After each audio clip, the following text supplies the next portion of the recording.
What if I told you that the most inspiring advice you've ever heard is actually destroying people's lives? I'm Eleanor.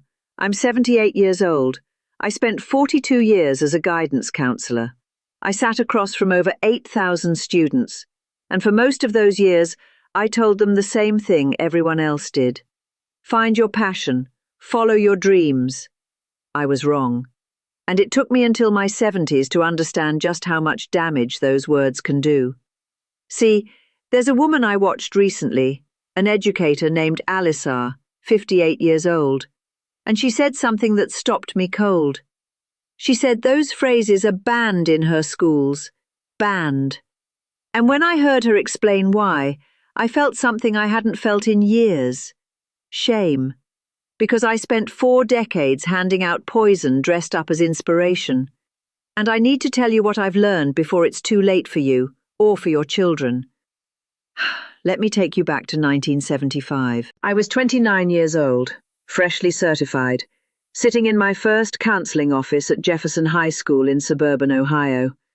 I had a poster on my wall, you know the one, a kitten hanging from a branch that said, "Hang in there." And next to it, in my own handwriting on yellow poster board, "Find your passion and you'll never work a day in your life." I believed it. God, I believed it with everything I had. I'd tell these kids, 16, 17 years old, don't settle.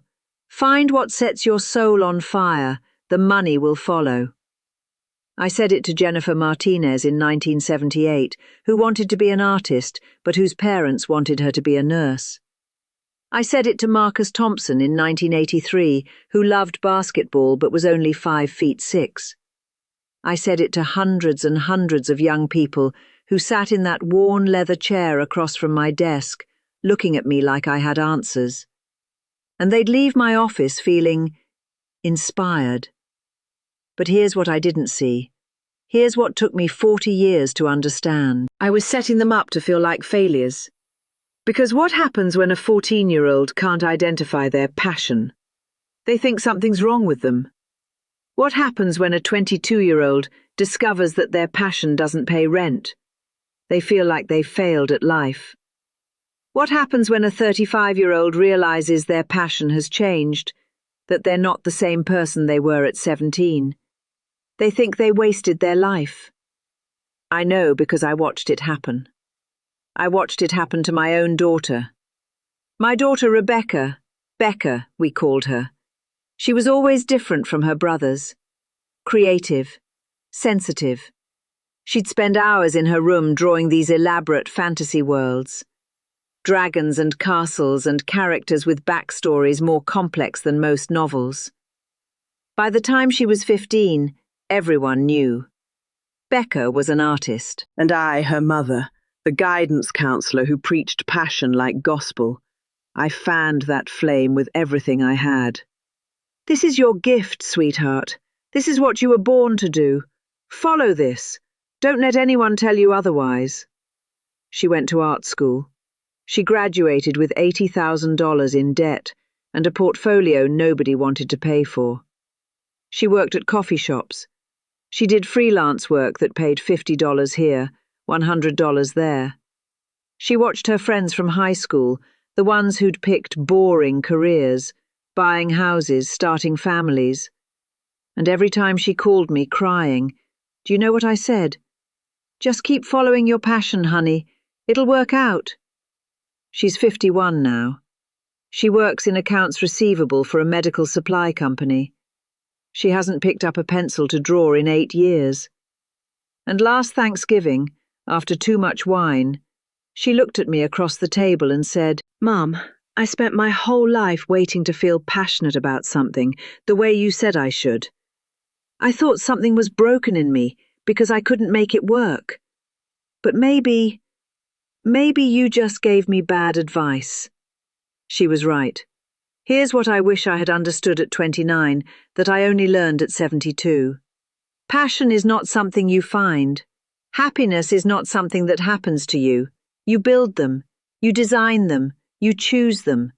That educator I mentioned, Alisar, she said something that rewrote my understanding of everything.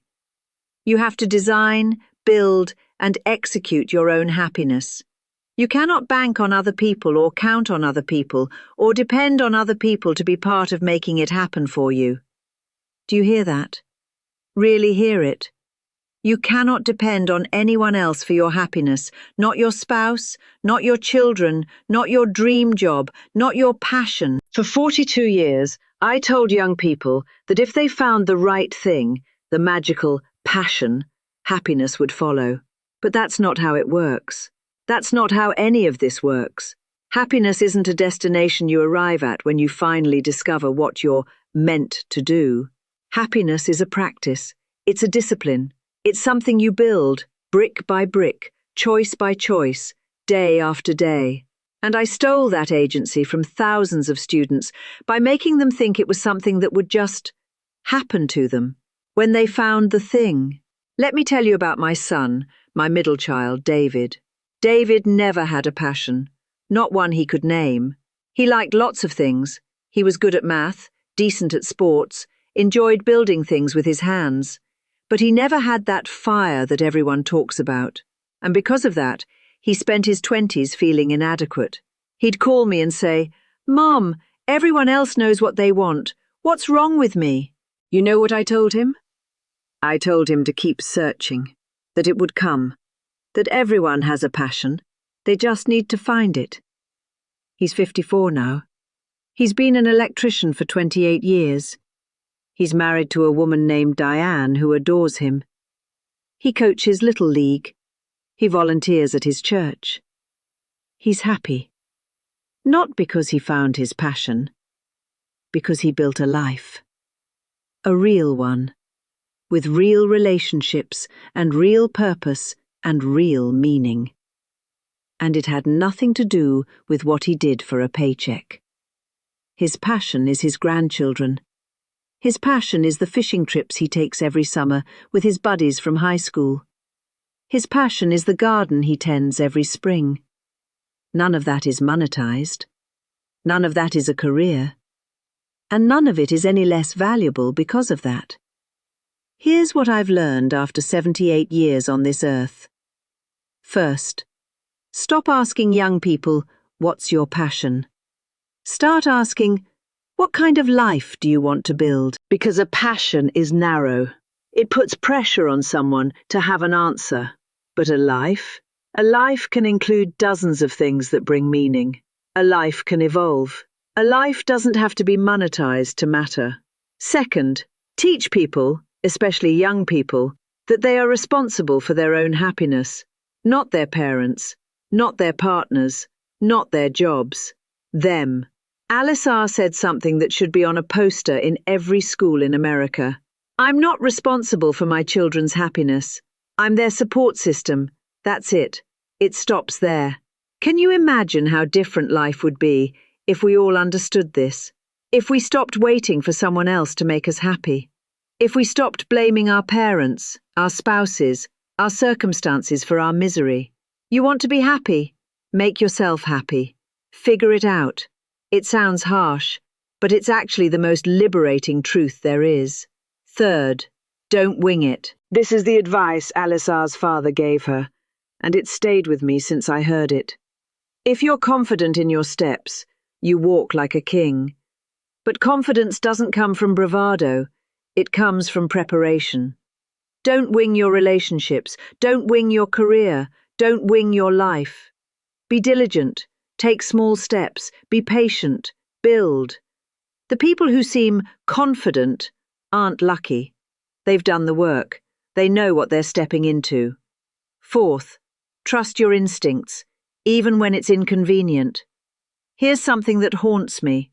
Alice R. talked about how she trusted her instincts in almost everything except her marriage.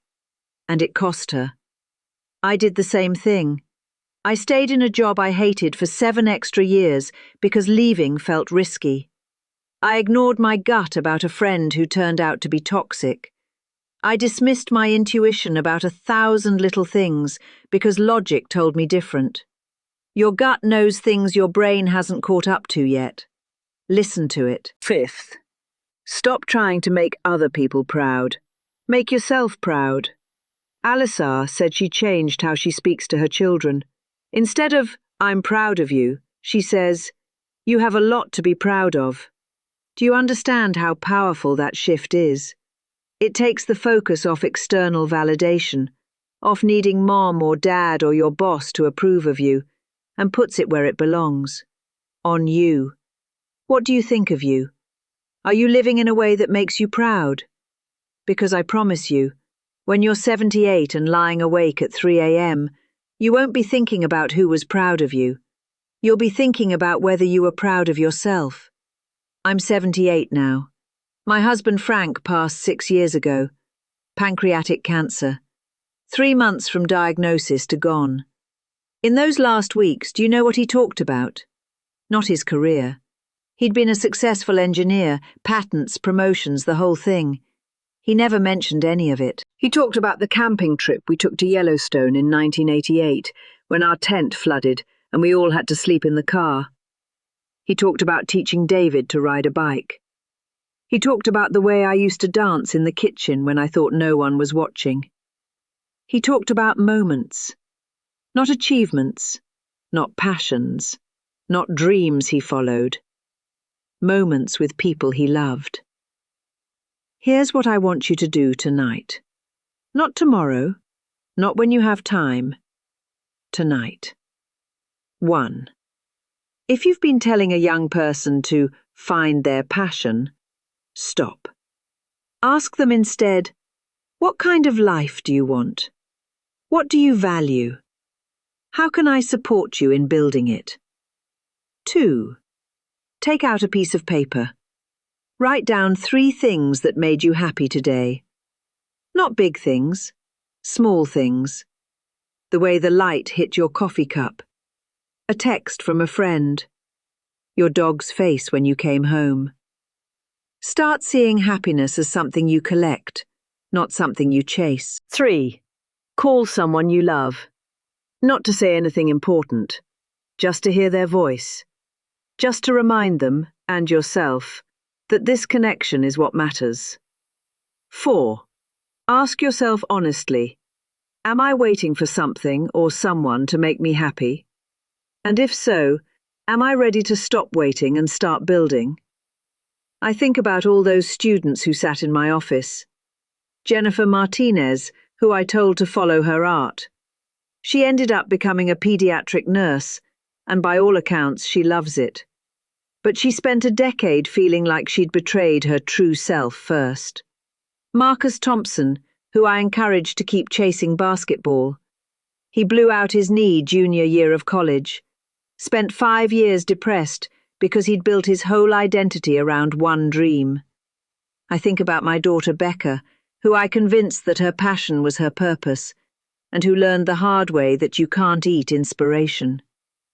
I think about all the damage done by well-meaning people like me, who confused enthusiasm for destiny. Passion isn't destiny. Dreams aren't roadmaps. And happiness, real, lasting, bone-deep happiness, isn't found. It's made. By you. With whatever tools you have. In whatever circumstances you're in. Starting now. I'm running out of time. That's not a metaphor. I'm 78. The actuarial tables don't lie. But you? You have time. Maybe decades. Maybe less. None of us knows. The question isn't, what's your passion? The question is, what are you building? And are you brave enough to take responsibility for building it yourself?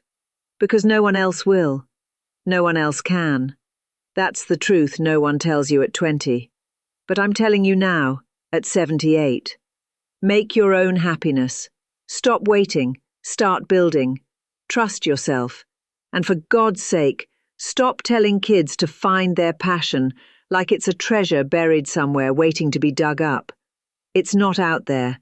It's in here. In the choices you make, every single day. If this meant something to you, please share it with a young person in your life. Someone who maybe feels lost because they haven't found what they're supposed to do yet. Tell them, there's nothing to find, there's only something to build. And then ask them, what do you want to build?